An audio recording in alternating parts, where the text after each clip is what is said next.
SK progressive villager channel देखने वाले सभी साथियों को एक बार फिर से राम राम। गौ गुरु गुरुकुल की भारतीय संस्कृति को एक बार पुनः जानते जानते आज हम पहुंचे हैं तहसील सिवानी, जिला भिवानी में सुरेंद्र लाखन भाई के पास। एक कहावत है कि कलयुग के समय में जिसको गायों का वास, गायों का संग मिल जाए तो वो किसी स्वर्ग से कम नहीं होता।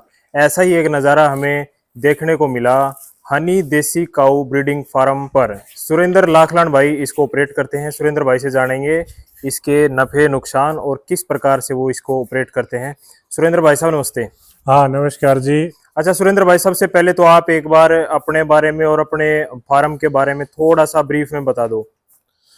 फार्म के बारे में ये है कि जी हमने ये 2020 में जब कोरोना का टाइम आया एक थारपारकर ब्रीड की बच्ची लेके आया। अच्छा।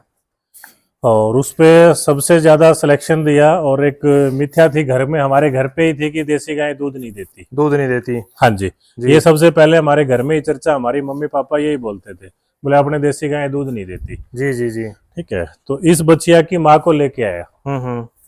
अच्छा, इस बार ये बछड़ी आपके खुद के घर की पैदा हुई है? हाँ जी, ये खुद के घर की पैदा हुई है। अच्छा, फादर साइड से सुरेंद्र भाई की ये हिसार बोविन का TP 301 बुल है। तो दोस्तों देख सकते हैं TP 301 जो एक बहुत ही अच्छा नामी ग्रामी बुल है, उसका रिजल्ट आप कैमरे के सामने देख सकते हैं। अच्छा सुरेंद्र भाई, इसने आपके खूंटे पर लगभग कितना दूध दिया है? ये पहली बार ब्याई है, 2.25 साल की उम्र में इसने बच्चे को जन्म दिया है। ठीक है। और ये 12-12.5 किलो दूध अभी इसमें है रेडी। अच्छा अच्छा। हाँ। तो इसके ऑर्डर की क्वालिटी आप देख सकते हैं, थनों के बीच में गैप बहुत सुंदर है और एकदम परफेक्ट ऑर्डर, जिसको कॉम्पैक्ट ऑर्डर अंदर की तरफ ऑर्डर है भाई साहब, बिल्कुल कॉम्पैक्ट ऑर्डर। और एकदम जिसको हम एक गाय के लिए परफेक्ट ऑर्डर की हम संज्ञा देते हैं, वो इस गाय ने निकाला है। अच्छा, इसका 12-13 लीटर दूध आपने बताया। हाँ।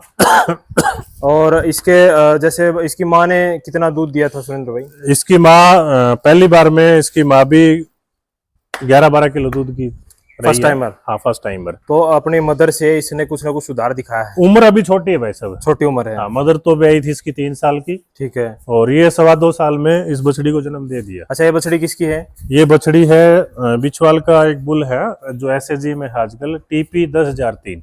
TP 100-03। हाँ जी जी, ठीक है। वो भी काफी इलाइट बुल है। तो सुरेंद्र भाई, आपके खूंटे पर काफी अच्छी कलेक्शन देखने को हमें मिल रही है।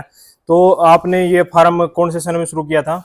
ये फार्म हमने शुरुआत हुई, वो मैं बताता हूँ। इसकी माँ को भिवानी मेले में लेके गया था, वो मिल्क ब्यूटी में वहां पे 3रे नंबर पे रही थी। अच्छा। 24, 25, 26 फरवरी को 2022 में भिवानी मेला लगा था। ठीक है। उस टाइम ये उसके नीचे थी बच्ची, दूध पीती हुई 1.5 महीने की। ठीक है ठीक है। वहां से आपने शुरुआत की? वहां से फिर बूस्टअप मिला। उसके बाद में हमने फिर सिमन बुल का सिलेक्शन किया। अच्छा। और बुल के सिलेक्शन के भी हमने बहुत अच्छे प्रयास किए। फिर एक अच्छा नंदी जाके हमें मिला जोधपुर में, जो भारत जी राज पुरोहित का फार्म, भारत राज पुरोहित। हाँ, डेयरी एंड एग्रीकल्चर ब्रीडर है। हाँ, तो उनके पास एक बुल है ब्राह्मण 200। ब्राह्मण 200 थारपारकर। हाँ, पिछले साल वो एक्सपायर हो गया। चानन फार्म का बुल था वो। ठीक है। और फादर साइड से वो बुल की हम उसकी पेडिग्री की बात करें तो जो नूर महल में जो अभी बुल है 31-32, अच्छा, वो उसका बड़ा भाई है ब्राह्मण 200। ठीक है ठीक है। तो उसका बछड़ा हम ब्रीडिंग के लिए लेके आए। उसका बछड़ा आप लेके आए? हाँ। तो आपने बुल अपना खुद का रख लिया? हाँ, ब्रीडिंग बुल हमारे पास है। ठीक है। और उसके रिजल्ट मैं आपको दिखाता हूँ। ये उसी कृष्णा की बेटी है, ब्राह्मण 200 एक बार की इसके पोती। कैरेक्टर दिखाना, उठा इसके एक बार। तो दोस्तों देख सकते हैं इस कृष्णा बुल जो सुरेंद्र भाई साहब ने खुद के फार्म के लिए रखा है, उसके कैरेक्टर्स बहुत अच्छे रिजल्ट है हमें देखने को मिल रहे हैं। अगर हम इसके नीचे की पोजीशन देखें तो अभी से बहुत ही अच्छी कंडीशन, ये देखो नीचे से बहुत सुंदर है, बहुत अच्छी सुंदर बछड़ी है सुरेंद्र भाई। जी भाई। अच्छा सुरेंद्र भाई साहब, ये बताइए, आप जैसे ये गाय रखते हैं तो आपके पास यहाँ तो सीमित संख्या में गाय दिख रही हैं, आपके पास कुल कितनी गाय हैं? मेरे पास 50 के लगभग है छोटे बड़े गोवंश। 50 के लगभग छोटे बड़े गोवंश? हाँ, ऊपर ही है कुछ ना कुछ। ठीक है। अच्छा, आपको 50 गायें रखते हैं तो इसमें कुछ एक ऐसी समस्याएं भी आती होंगी जो आम जो गौपालकों को आती हैं, तो आपने कोई समस्या ऐसी फेस करी जो आप बता सको लोगों को? समस्या गाय में आती है जी सबसे मेजर। और तो देखो बीमारी तो एक आना किसी को हम पहले कह नहीं सकते, हम्म। लेकिन एक जो मुख्य समस्या अभी गायों में आ रही है वो है रिपीट ब्रीडिंग की। रिपीट ब्रीडिंग की, ठीक हाँ है। जी। ठीक है, तो आपने भी इसको देखा होगा और इससे कैसे निजात आपने पाई? उसका एकमात्र समाधान नंदी है जी। नंदी है। हाँ जी। तो जहाँ नंदी, हमारा कृत्रिम साइंस फेल हो जाता है, हाँ, वहाँ हमारा जो प्राकृतिक साइंस है वो काम करता है। वो काम करता है। हाँ जी। तो आपने एक अच्छे नंदी को गायों के बीच में छोड़ा, हाँ जी। तो उससे आपके जो है रिपीट ब्रीडिंग की समस्या से काफी हद तक निजात पाई। रिपीट ब्रीडिंग है ही नहीं हमारे फार्म है पे ही कोई। नहीं? हाँ जी। मतलब फर्स्ट टाइम में ही कंसीव कर जाती? हम 3-4 गायें ऐसी थी जो रिपीट ब्रीडिंग थी, जो हमने ली, अच्छा, वो भी हमारे यहाँ पे बच्चा दिए हुए है। दिए हुए हैं। हाँ, नंदी की वजह से। ठीक है, ठीक है। अच्छा सुरेंद्र भाई, पीछे भी काफी अच्छी अच्छी गायें दिख रही हैं, उनके जी। बारे में भी आप थोड़ा सा बताओ। ये सामने जो गाय दिख रही है, देख सकते हैं दोस्तों, कितना सुंदर सींग है, गोल सींग की, एकदम सुंदर शांत स्वभाव की गाय है। तो सुरेंद्र भाई, ये जो सामने गाय दिख रही है, इसके बारे में थोड़ा सा बताना। ये एक मेरे मित्र हैं झुंझुनू जिले से, अच्छा। अजय अजय करके नाम है, अजय महिला, हम्म। और गायों से बड़ा प्रेम रखते हैं वो। हम्म। तो वो गायें लेके आए थे इस गाय को जैसलमेर से, लास्ट बॉर्डर के गांव से। अच्छा। मैजल ख्याला मठ से आगे है केरला गांव। हम्म। केरला गांव से ये सोडा राजपूतों के पास गाय थी। और अगवा उठाना है। इसकी नानी अच्छा। पाकिस्तान से आई हुई है, इसकी नानी, अच्छा। जो उन्होंने बताया उनके अनुसार, अच्छा। थार ब्रीड की। ठीक है, तो ठीक एक है। प्रकार से जो प्योर, जो ओल्ड ब्लड लाइन जिसको कह सकते हैं, ओल्ड उनके ब्लड लाइन हाँ। की जो प्योर थार परकर गाय है, ये है। हाँ जी। इस तरीके की गाय है। तो इसने आपके खूंटे पर कितना दूध दिया? ये अभी आई है जी 10-1 दिन पहले, बाकी ये 13-14 किलो दूध की गाय है। 13-14 किलो दूध की गाय है। तो दोस्त हाँ जी। देख सकते हैं, इसकी नाभ भी बिल्कुल अडर के अंदर जाके मिली हुई है, और गल कंबल भी काफी सुंदर है। सींगों की बनावट, आंखें, चेहरा, मोरा, और जो है हम्प है, बिल्कुल अगले पैरों की सीध में ठुई है। तो एक तरीके से प्योर शुद्ध देसी थार पारकर नस्ल की ये गाय है। तो सुरेंद्र भाई के खूंटे पर ये जो खजाना है, इसमें और भी कुछ हीरे हैं। अच्छा सुरेंद्र भाई साहब, सामने ये जो गाय दिख रही है, हाँ जी। ये कौन से ब्यात की है? ये तीसरी बार ब्याई है। तीसरी बार ब्याई है। हाँ। अच्छा, और लगभग ये आपके घर की है कि आप खरीद के नहीं, लाए? ये हम पिछले साल इसको लेके आए थे। खरीद के लेके आए थे? हाँ, खरीद के लेके आए थे। इसको भी जैसलमेर की तरफ से लाए थे। अच्छा, तो और इसने आपके खूंटे पर कितना दूध दिया? ये दूध है इसमें 14 किलो अभी दे रही है ये। अभी दे रही है? हाँ, 13-14 किलो दे रही है। 14 किलो दूध है अभी। 14 किलो दूध दे रही है। हाँ, और इसकी वो बछड़ी है, वो ब्राह्मण की पोती है, जो कृष्णा बुल की। ये वाली? हाँ, ठीक जो है। आपने कवर की थी बच्चियां, वही ठीक है, cover की ठीक है, थी। ठीक है। और इसके बाद एक और सामने एक और अच्छी गाय दिख रही है। हाँ हाँ, ये गाय तीसरी बार अभी ब्याएगी ये। तीसरी बार? हाँ, 1-1.5 महीने में। अच्छा। और इसने भी 14-14.5 किलो दूध दिया है, और थोड़े टाइम पहले इसको ड्राई किया गया है। ड्राई किया गया है। अच्छा सुरेंद्र भाई, इसके स्किन पर छोटे छोटे निशान से दिख रहे हैं, ये बहुत भयंकर लंपी से ग्रसित हुई थी वहां पे, जब अपने लेने से पहले पिछले मालिक के यहीं। अच्छा। और पिछली साल तो इसमें और बहुत ज्यादा गांठें थी, इस बार और कुछ कम हुई है। ठीक है, तो अभी ये काफी सुधार में है। हाँ जी। और ये जो बछड़ी दिख रही है, ये गाय सुरेंद्र भाई? हाँ, ये भी काविंग करेगी। अच्छा, ब्यात हाँ। पर है? हाँ, अभी इसका भी है 1.5 महीना बचा हुआ अच्छा, है। ठीक है। हाँ जी। अच्छा सुरेंद्र भाई, आपने इतना सुंदर कलेक्शन किया है, तो आपने कुछ सोच समझ करके थार परकर गाय का चुनाव किया होगा अपने फार्म के लिए। तो थार परकर गाय की कुछ ऐसी विशेषताएं हमारे दर्शकों को बताओ, जो विदेशी विलायती नस्लों में बहुत ही कम देखने को मिलती है। थार परकर गाय में एक तो सबसे पहले हम आते हैं, चैलेंजेस की बात लेके आते हैं। ठीक है। ठीक है, तो ये जो मौसम है अपना, हम्म।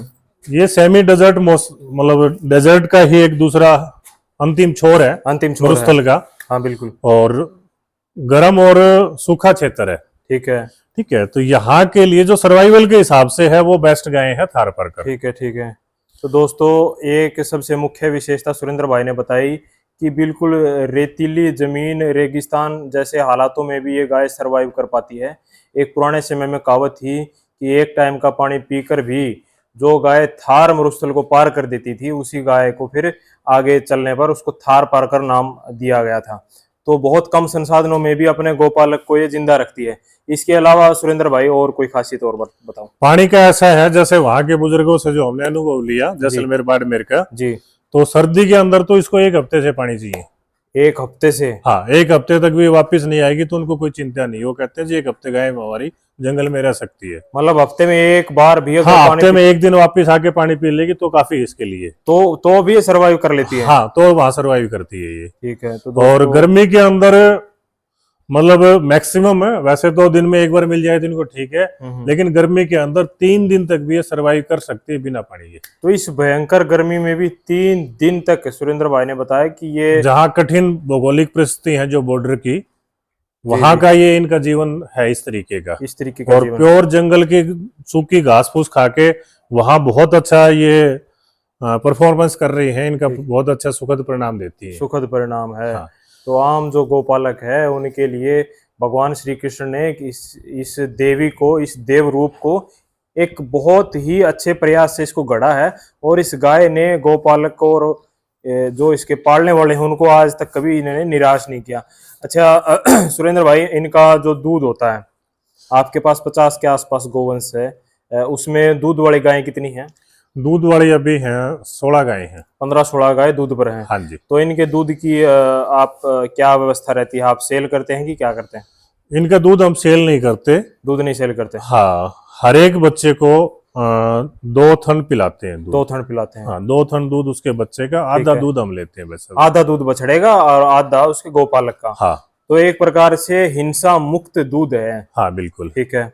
और जो बछड़ी रहती है, जो हमारे सिलेक्टिव ब्रीडिंग जो हमने सिलेक्शन किया, बुल किया है या सीमन सिलेक्शन किया है, ठीक है, ठीक है, उस बच्ची के लिए तो हम ऑफर करते हैं पूरा दूध, जो बचता है वही निकालते हैं। वही निकालते हैं? मतलब बछड़ी पी गए जब छोड़ देती है? हाँ, बछड़ी नहीं छोड़ती है तो हमें कोई दिक्कत नहीं, कोई दिक्कत नहीं है। यदि बच जाता है तो हम निकाल लेते हैं। तो निकाल लेते हैं।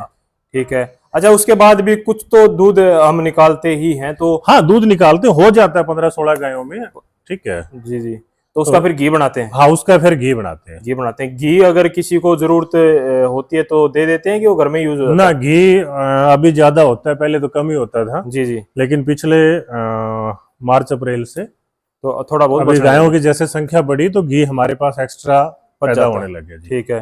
तो उसको फिर कोई साथी लेना चाहे तो उसको फिर दे देते हाँ, हैं? उसको देते हैं। दे देते हैं। हाँ जी। तो उसका आपने सुरेंद्र भाई कुछ मेहनताना निर्धारित किया होगा? हाँ, घी का हमने किया है 2000 रुपए लीटर है अमन भाई, यहाँ फार्म के ऊपर। फार्म के ऊपर 2000 रुपए लीटर? हाँ जी। देसी गाय का घी? हाँ, प्योर देसी गाय का, और कोई हमारे पास है ही नहीं। ठीक है। तो सुरेंद्र भाई, मेरी निजी राय ये है कि आप जो है बहुत ही सस्ते दामों पर उपलब्ध करवा रहे हैं। हालांकि बहुत ही अच्छा सुरेंद्र भाई का प्रयास है। बिल्कुल मिनिमम प्राइस में देसी गाय का घी, एक प्रकार से अमृत तुल्य, वो जो है उपलब्ध करवा रहे हैं।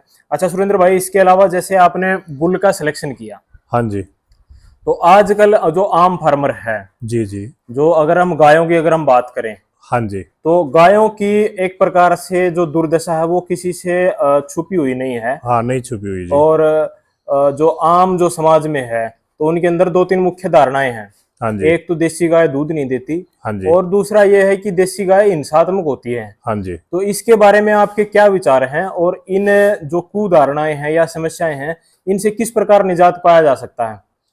देखो, आप देसी गाय के जब अभी ये बछड़ी पैदा हुई है, ठीक है, अब हम इसको साथ ही अभी से इसका साथ रखेंगे, इसका सहलाएंगे, इसको साथ रखेंगे, तो ये हमारे से अनभिग नहीं है। अनभिग नहीं है। हाँ, देसी गाय या कोई भी पशु, ठीक है, अमूमन क्या होता है, अपवाद का हम नहीं कह सकते, कोई एक आधी अपवाद हो जाए वो बात अलग है, बुखार हो जाए, बाकी कोई भी जो दूसरा जीव है, हाँ हाँ, इंसान को छोड़ के, जी जी, वो अपने बचाव में हमला करता है, अपने बचाव में हिंसा पर आता है। हाँ जी, अन्यथा वो हिंसा की प्रवृत्ति, इंसान सोच समझ के हमला करता है, जी जी, लेकिन अदर जीव है ना जी, जी जी जी, वो अपना जीवन जब उसको खतरे में लगता है तो वो शरारत करता है, तब वो हिंसा पर उतरते हैं। तो इनके साथ हम सानिध्य से रहते हैं तो कोई मतलब नहीं। अभी ये बछड़ी वैसे हमारे पास भी आई, ठीक है, न्याणा नहीं लगाते, इसको चारा डाल के बिना बच्चिया के कभी दूध निकाल लो, कोई दिक्कत नहीं है, खुला दूध निकालते हैं। हाँ, ठीक है। तो बहुत ही सुंदर अडर क्वालिटी है और बहुत ही सुंदर शांत स्वभाव की गाय है।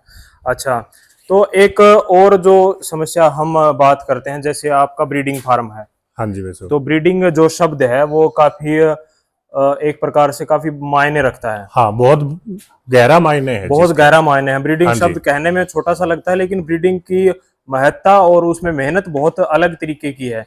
तो एक तो ब्रीडिंग का जो मुख्य जो समझ में आता है कि जितना दूध उस बछड़ी की माँ ने दिया, अगली पीढ़ी उससे थोड़ा बहुत बढ़ के दे, उससे सुंदर आए, शांत स्वभाव आए। तो उसके लिए क्या क्या चीजें फार्मर को ध्यान रखनी चाहिए, इसके बारे में थोड़ा बताओ। उसके लिए हमें सबसे पहले तो ये है कि गाय का सिलेक्शन हमारा अच्छा हो। ठीक है। ठीक है। दूसरा फिर हमारा बुल का सिलेक्शन बहुत ज्यादा महत्व रखता है, बहुत ज्यादा महत्व रखता है। बहुत ज्यादा महत्व रखता ठीक है।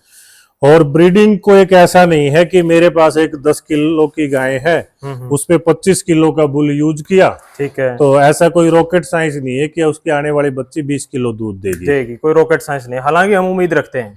हाँ, उम्मीद रखते हैं, और वो कोई बुराई नहीं है, बुराई नहीं, आशावान आदमी को होना चाहिए। ठीक है। और इसके बीच में मैं बताता हूँ, मेरे पास अभी नंदी है, ठीक है, जो कृष्णा नंदी है। बच्चे देख रहे हैं आपके सामने कैसे आ रहे हैं, बहुत सुंदर है। लेकिन ये कोई फाइनल ये नहीं है, करेक्शन नहीं है कि ये ब्रीडिंग हो गई। ब्रीडिंग हो गई।